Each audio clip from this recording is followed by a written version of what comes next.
Crypto holders, here's the deal. It's not going to stop. They can't stop. Why can't they stop? Because they're freaking addicted, man. Damn addicts, damn central bankers. And of course, the it that we're talking about is the massive money printing. And that's going on right now. China, again, leading the way with gargantuan amounts of money being flooded into the system. The Fed's already easing. In America, a lot of central banks around the world lowering interest rates, governments printing.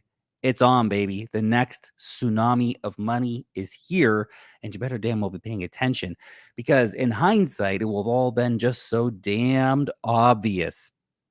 Now let's get into the news, guys. Start talking about the big stuff going on here.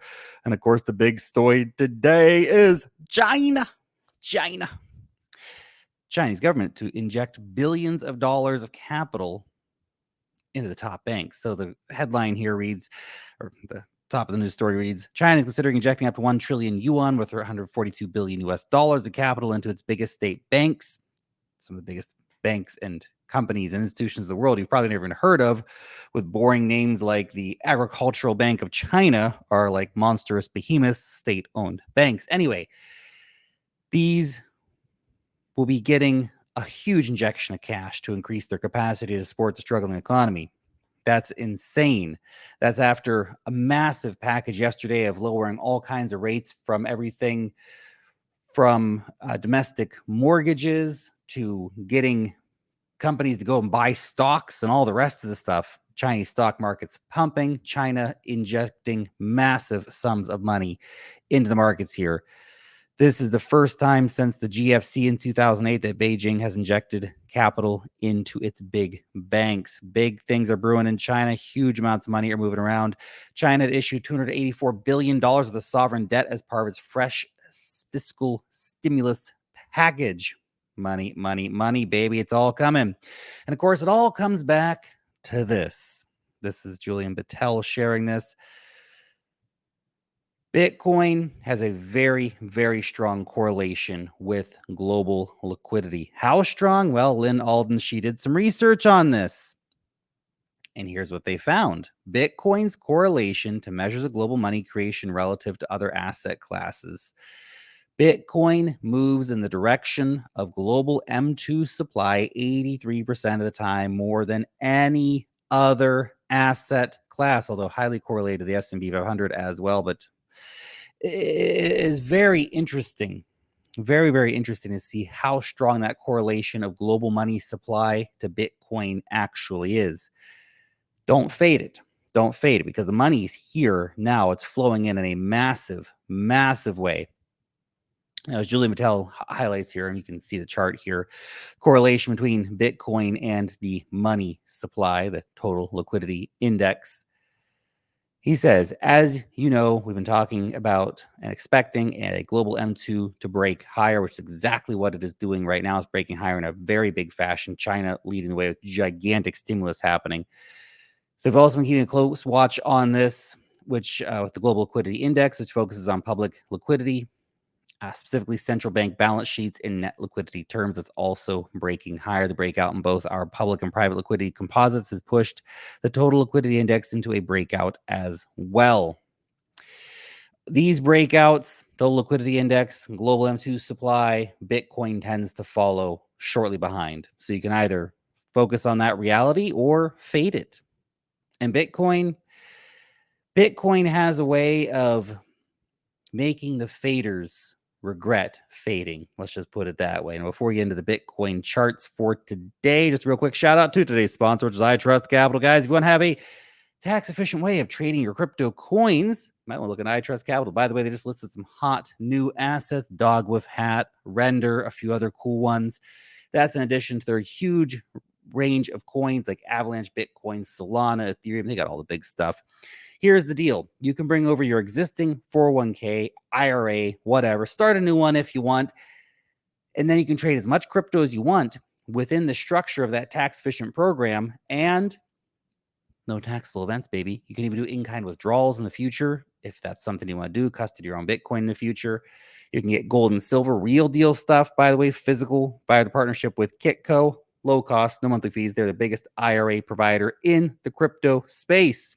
If you want to get yourself an account, get a $100 sign-up bonus, link down below where you can learn more. So the price of Bitcoin is doing things over $64,000. You can see the last few days, we're at this critical level, man. We're still just right here. Now we're on the upper side of this critical level, which is interesting. Last week, we were talking about how we're on the lower side of that critical level. That is, of course, the 200-day simple moving average, light blue line on the chart here. Now have a couple daily candle closes just starting to come in above that. We had the 24th, of course, the 25th we closed under. 26th gunning for a potential candle close above it, but don't count your chicken before it hatches, of course, because we have to let that daily candle close. Still interesting, though, we keep trying to push up above this line when we retake the 200-day simple moving average. That is a very, very interesting signal for the market because historically trading under that, bearish signal trading above it, bull time, baby. Let's go. Of course, it also coincides with a lot of other very interesting things right now. This big W pattern that is playing out at the moment. We're right there, man. We're right there. If that breaks out, the target of this pattern, by the way, this big W forming up here is $74,000, aka a potential retest of the previous all-time high from March. I'm excited about that. That's very good. And of course, we really want to see a nice solid crack over 65K. See this little candle right here. This wee little one here. That little candle wick right there.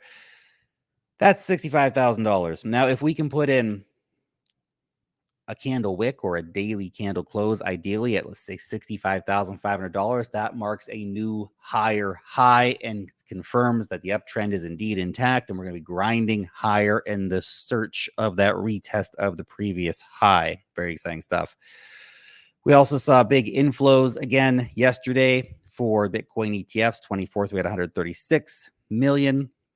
25th, 105 million. Last week, 158, 92. So look, Wall Street's still showing up. Wall Street's still buying. In fact, BlackRock had $184 million yesterday of inflows. BlackRock is like some just blob. You guys ever see that old movie, The Blob, from like the 50s or something? Black and white movie about this blob that comes down to earth and starts gobbling everything up and absorbing everything. Yeah, that's BlackRock and Bitcoin. That's the one, man.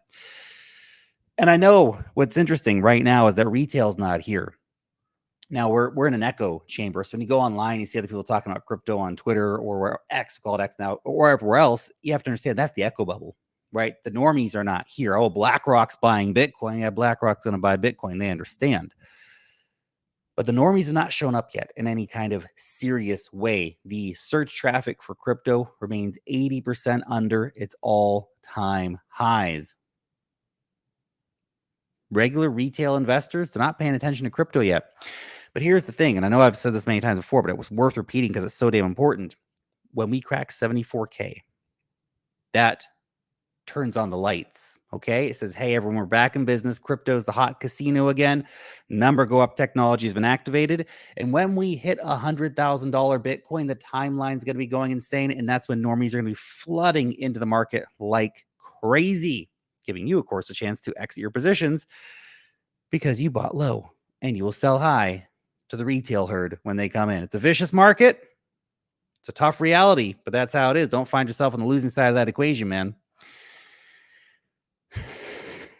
If you do, you might have to find other ways to make money out there, everybody. Pour one out for the hamster combat tap to earn airdrop guys who got, like, I don't know, let's just say not very much. Guys, don't go down the gigolo road. Doesn't end up well. Anyway, continuing. Julian Patel again here as well, talking about Ethereum this time. Say ETH is still looking a lot like 2023 redo. Just imagine. I would be very curious to see that kind of chart play out, and I'd be all about it. What's interesting is that he puts some very high price numbers, $20,000 by January 25. And my goodness gracious, man. I dig that. Let's go. Very fascinating.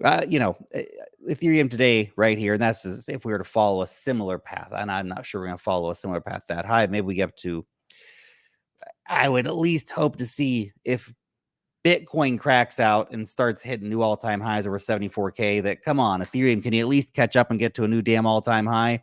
That would be fantastic. Right now, that we're struggling to even get back up to $2,800, which is a major, major area that we need to conquer in order to go higher. Expect resistance in this area, potentially a bit of consolidation around there before breaking higher, unless something really super crazy exciting happens. Reminder too that ETH is base is ETH, and the success of Coinbase's base chain will be part of the success of Ethereum this cycle. Ethereum has gone all in on the layer 2 scaling stuff, avoiding layer 1 scaling. So layer 1 Ethereum fees still get disgusting on a regular basis. It's fine, it's part of the thing. Do stuff on layer 2s if you don't like that, because basically everything's going over to layer 2s. Now we saw, I think it was Aave announced the other day that they're expanding out the ZK Sync. So if you want to use Aave, go use it on ZK Sync. Use it on wherever else it is, right? It's on a lot of networks now. There's no real excuse to be doing stuff on the Ethereum main chain unless you have some of the, there's a few protocols that are only on main chain ETH, but very few at this point. Most everything is on some layer 2 somewhere. Anyway, HedgeX ETH here saying that base better than Solana. Base TVL $7 billion, Solana TVL $5 billion in incremental expansion. So Solana is still very much obviously a very key competitor here. But base, baby. Look at the numbers. Look at the daily active users. Look at the expansion in total value locked. It is going to go crazy. And there's still no base token. There's probably never going to be a base token. If there is a base token, it'll be a garbage governance token anyway. So who the heck cares? Sell that airdrop when you get it. Shout out to my Benji bags, though. And of course, if you want to know what I hold in my bags, portfolio disclosures, as always, in the YouTube comment section, pinned comment over on X as well. You'll also find a risk statement there, because investing in crypto is risky. You can lose all your money, especially when it comes to meme coins, which we're about to talk about now. So Benji, the good boy of base. By the way, I'm a marketing ambassador with Benji. Got a bag of Benji as well. Anyway, Benji, they've got an incentivized pool over on Aerodrome Finance right now, which is like the perfect combination for me, because it's my bags coming together. So there is no base token, but the base ecosystem coins, when we talk about Aerodrome Finance, we talk about Brett, right? Those are the big boys, the quote unquote safer bets, to the extent that crypto is a safer bet. But then you have some really low cap meme stuff like Benji. It's got some very interesting potential, right? It's such a low cap right now. And we know how much people love dog coins. So as base season continues to take off, and when normies start flooding into base, what are they going to buy? Are they going to buy the dog coin? Well, I'm gambling on that. Let's see. Anyway, very cool to see, of course, Aerodrome running out a nice incentivized pool here for Benji. That's fantastic. Good stuff. SUI, the newest paradigm of money. Now, this has pumped up a bit. We did almost get back down to that target buy area here. It's coming down to $1.49. We had it marked out around $1.45, so not exactly there, but we've since pumped up above the $1.65 range. Could be bull flagging in that position. May see us run still to $2. These are, of course, the key pullback levels are $1.45, $1.20. If the markets take a turn, Bitcoin keeps running, watch for $2. Right now, it is an overbought territory. How long that lasts for remains to be seen. There will be a cool-off period. The only question is, will the cool-off period come in here, or will the cool-off period come in here, or will it come out after new highs? We'll be watching, of course. And what's interesting with SUI is, love it or hate it, I know some people have had some criticisms of it, and some of those criticisms are fine.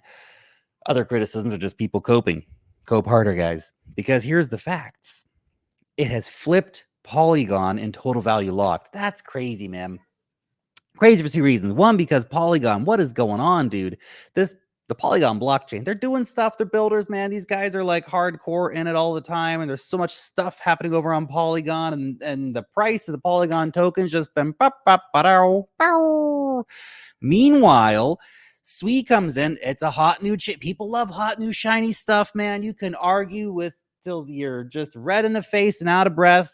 But no, my older fundamental coins, and people love hot new shiny shit, man. Just deal with it. That's the way it is sometimes in the markets. And right now, the hot new shiny thing is SUI, and people are loving it.